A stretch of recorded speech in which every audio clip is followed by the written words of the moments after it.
ایک طرف ہے حاسدی، بندہ ہے طرح شاہ ٹوٹے کروڑوں دور۔ یہ میری تقریر میرے پریوار میں پہلی بار ہو رہی ہے، ہر بار چاہتا ہوں اسلامک سسٹم پہ ہوگا، تقریر بھی ہوگی، نعت بھی ہوگی۔ اسلام چلتا ہے تیری مرضی سے نہیں، اسلام رسول اللہ کی مرضی سے چلا ہے، چلتا رہے گا۔ اس لیے تقریر سنیے، صرف 1 گھنٹہ پروگرام، بعض جگہ تو پروگرام کرنے والا بھی جلدی کرتا ہے، جلدی کیجیے، لیکن یہاں قاضی اشفاق عالم کی صدارت میں جو میرے محترم برادر ہیں، اور دوسری بات اس گھر کے نوشے بابو، ان کی سرپرستی اور صدارت میں یہ پروگرام اپنی منزل کی طرف رواں دوا ہے۔ اس لیے کامیاب تقریر، کامیاب خطاب سنیے۔ آج بہت حالات خراب ہے، میں بڑی محبت کے ساتھ چند منٹ گفتگو کرنے کی جرأت و جسارت کر رہا ہوں۔ آج کے نوجوانوں کو ضرورت ہے کہ حضور کی محفل میں آؤ، حضور کی محفل میں بیٹھ کر حضور کا دین سیکھ کر کے جاؤ، ورنہ تم کیوں کہتے ہو چوک چوراہے پر میرا بیٹا میرا خرچہ نہیں دیتا؟ اس لیے کہ تم نے اپنے بیٹوں کو دین نہیں دیا، سب کچھ تو دیا مگر دین نہیں دیا۔ کبھی آپ نے سنا مرنے سے پہلے میرے بیٹے میرے لختے جگر، میرے مرنے کے بعد جو تم جنازہ پڑھو گے بتا ذرا دعا کیا کون سی دعا ہے؟ کبھی آپ نے جائزہ لیا؟ ہم دعا پڑھ دیں گے، امام صاحب دعا پڑھ دیں گے، فلاں صاحب پڑھ دیں گے، فلاں صاحب پڑھ دیں گے، لیکن بیٹا کہے گا اللہم اغفر لحینا و میتنا، تو میتنا سے مراد کہے گا مولا میرا بابا کو بخش دے۔ دل سے کہے گا، اور اللہ جب دل سے بندہ کوئی کہتا ہے اللہ سے، اللہ یہ نہیں دیکھتا ہے کہ 90 سال کا پاپی میرے پاس آیا، اللہ کہتا ہے تیرے گناہ سے بڑھ کر میری رحمت ہے، جا تیرے باپ کو بھی بخشا، تجھے بھی بخشش کا فرمانہ عطا کیا۔ دل سے نا، اسلام سسٹم سے چلا ہے، اسلام سسٹم سے چلے گا۔ اس عقیدے سے حضور پر درود پڑھیے کہ میں لہریا گنج پرواری ٹولہ میں حضور کی محفل میں بیٹھ کر حضور پر درود پڑھ رہا ہوں، اور حضور مدینے سے ہی جواب عطا فرما رہے ہیں نا۔ جن کا عقیدہ پھس ہو، دماغ دڑائے اور عقلی گھوڑا دڑائے، تو آج کی انٹرنیٹ کا دور ہے، موبائل ہے، میرا بھائی سعودیہ میں ہے اور میں چاہوں سیکنڈ بھر میں ویڈیو کال کروں، ساری محفل نظارے دکھا دوں، سب لوگ دیکھ لیں گے کہ حضور کی محفل کہاں ہو رہی ہے۔ انٹرنیٹ کا یہ کمال، انٹرنیٹ کا یہ کمال کہ ہزاروں کروڑوں میل پہ رہنے والا شخص کا دیدار کرا دے، تو بتاؤ میرے نبی کو اللہ نے کتنا بڑا عظیم بنایا۔ کیا بنایا؟ محبوب خدا بنایا۔ کیا بنایا؟ شافع محشر بنایا۔ کیا بنایا؟ انبیاء مرسلین کا سردار بنایا۔ وہ نبی فرماتے ہیں قال ما من احد يسلم علی الا رد اللہ علیہ روحی حتی رد علیہ السلام۔ حضور فرماتے ہیں جہاں کہیں سے بھی کسی خطے سے کسی حصے سے جو بھی بندہ مجھ پر درود پڑھتا ہے، اللہ تعالیٰ میری روح کو لوٹا دیتا ہے اور میں اس کا جواب مدینے ہی سے عطا کر دیتا ہوں۔ تبھی تو بریلی کے امام نے کہا یا رسول اللہ ہم یہاں سے پکارے وہاں وہ سنے مصطفیٰ کی سماعت پہ لاکھ سلام۔ تو محبت سے درود جو تاری دارو کیا ہوگا وہ درود نہیں پڑھے گا۔ کیا؟ جو تاری دارو کیا ہوگا وہ درود نہیں پڑھے گا۔ پڑھیے، جو نہیں پڑھا ہے وہ زور سے پڑھیے، جو نہیں پیا ہے وہ زور سے پڑھیے۔ نہیں، میری بات سمجھ میں آ گئی۔ تقریر میں چھوٹ دیتا کون ہے؟ سب کو تو اگر میں کہوں حدیث حضور فرماتے ہیں کسی یتیم پر دست شفقت پھیر دو، اللہ تم پر جہنم کی آگ حرام فرما دے گا۔ کون دینے آئے گا؟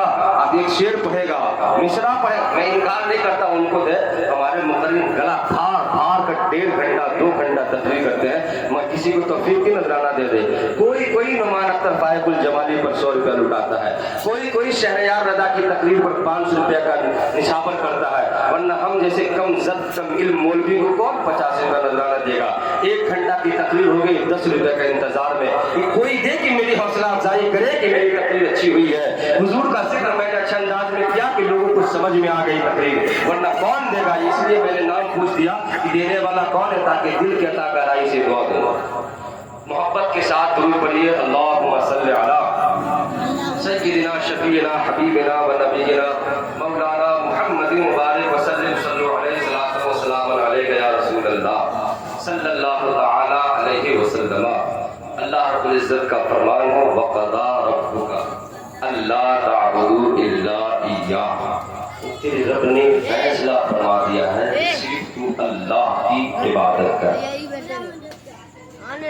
وبالوالدین احسانا، اور اپنے والدین کے ساتھ حسن سلوک سے پیش آ. یہ اللہ کا فرمان عالی شان ہے.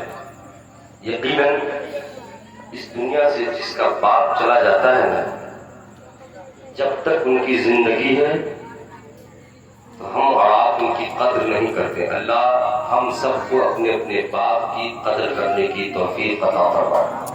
صحیح معنوں میں باپ ایک بہترین ستون کا نام ہے.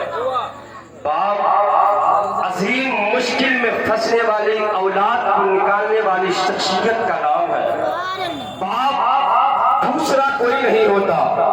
باپ وہ ہے جو اپنے بیٹوں کو ہمیشہ سہارا دیتا نظر آتا ہے. اے میرے لفتے جگر، تو جو چاہے کر لے، تیرا باپ ابھی زندہ ہے.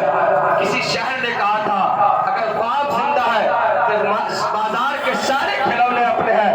اگر باپ زندہ ہے، اگر آج ہمارے اور آپ کے حالات کتنے ناگفتہ بے ہیں.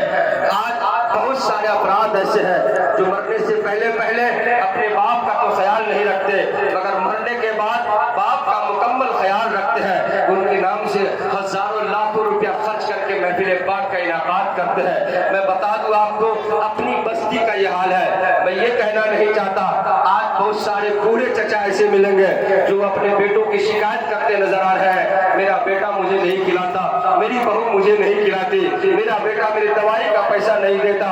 اے نادانو، تمہیں نہیں معلوم رسول اللہ کی شریعت کیا بتاتی ہے، اللہ کا فرمان کیا بتاتا ہے. یہ باپ تمہیں اپنے خون جگر سے پالا ہے، جس نے تمہیں جوان کیا، جس نے تمہیں پڑھا لکھا کر ایک عاقل بالغ عالم بنا دیا اور ایک لاق انسان بنا دیا.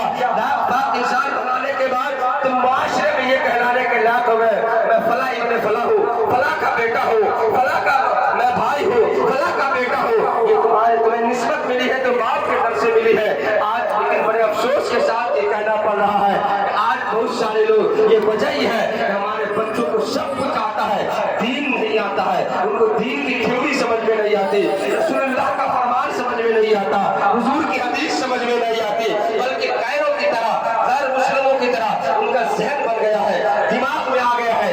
دولت کمانی ہے، بنگلہ بنانا ہے، زمین جائیداد خریدنی ہے، مکان کو سجانا ہے، اپنے بیٹوں بیٹیوں کی شادی میں اچھا خرچہ کرنا ہے. اسی کا نام زندگی ہے، اسی کا نام ترقی ہے، اسی کا نام نام و نمود ہے. جس طرح غیروں نے فارچونر خریدا، شہروں میں گھوما اور کہا دیکھو فلاں نے ترقی کیا. میرے عزیزوں اور میرے دوستوں، میرا نبی فرماتے ہیں ترقی اس کا نام نہیں ہے کہ فارچونر پہ گھومو، بنگلہ میں گھومو، یہاں سے وہاں جاؤ، بلکہ ترقی اس کا نام ہے تو بے نمازی ہے تو نمازی بن جا، بے روزہ دار ہے تو روزہ دار بن جا. ترقی تو اس کا نام ہے اگر سنت مصطفیٰ سے دور ہے تو سنت مصطفیٰ کا عادی بن جا. ترقی تو اس کا نام ہے اگر تیرے گھر سے کوئی جنازہ اٹھا ہے تو تو روتا کیوں ہے؟ تو اس لیے روتا ہے میرا بابا کا سہارا چلا گیا ہے، تو اس لیے روتا ہے اب کماتے کون کھلائے گا، تو اس لیے رو میرا بابا چلا گیا ہے، میرا باپ خیال رکھتا تھا اب قبر کے اندر چلا گیا ہے. نہ جانے رات کی تاریکی میں میرے بابا نے کون سا گناہ کیا تھا، دن کے اجالے میں کون سی غلطی تھی. میرا رب میرا باپ کو بخش دے، میری ماں کو بخش دے، میرے خاندان والوں کو بخش دے. دیوت تو یہ ہونا چاہیے اگر جنازہ اٹھتا ہے نمازی نہیں بڑھتے، جنازہ اٹھتا ہے صدقات و خیرات میں اضافہ نہیں ہوتا، جنازہ اٹھتا ہے قرآن کی تلاوت نہیں بڑھتی، جنازہ اٹھتا ہے انسانیت نہیں آتی. بلکہ ان جنازہ اٹھنے کے بعد انسانیت آنی چاہیے، جنازہ اٹھنے کے بعد توبہ کرنا چاہیے، جنازہ اٹھنے کے بعد گناہوں پہ نادم ہو کر کے اللہ سے ڈر کر کے مسجد میں آ جانا چاہیے. مگر کیا بات ہے، جنازہ پہ جنازہ اٹھ رہا ہے. آپ کیا سوچتے ہو میں ترقی پہ ترقی کر رہا ہوں، زمانہ مجھے یاد کریں گے، بستی کے لوگ مجھے یاد کریں گے، خاندان والے مجھے یاد کریں گے. آپ چلتی پھرتی زندگی میں 22 سے 25 دن ہوئے، 40 دن ہوئے، سال بھر نہیں گزرا، آپ کا باپ آپ کو بیٹا یاد نہیں کرتا، نسل یاد نہیں کرتی، خاندان یاد نہیں کرتا. آپ کس کے بل پہ نماز چھوڑ کر کاروبار سے جڑے ہیں، کس کے بل پر آپ زکات نہیں نکالتے ہیں. اللہ نے حج بیت اللہ کی استطاعت دیا ہے، کون حج بیت اللہ کرے گا؟ کروڑوں کی سمپت ہے، لاکھوں کی دولت ہے، زمین خریدو، مکان بناؤ، ادھر جاؤ وہاں جاؤ. حج بیت اللہ اسلام کا 5واں رکن ہے. یہ حج کون کرے گا؟ اس ساری بستیوں کا جائزہ لے. 3 محلہ میں کون ایسا بندہ ہے جو اللہ کے نام پر حج بیت اللہ کے لیے سفر کرے؟ ابھی مجھے خبر ملی، پڑھ کرے اخلاص و محبت مفکر اسلام خطیب اہل سنت علامہ مولانا انصار حق صاحب اللہ نے پاسپورٹ کا اپلائی کر دیا ہے.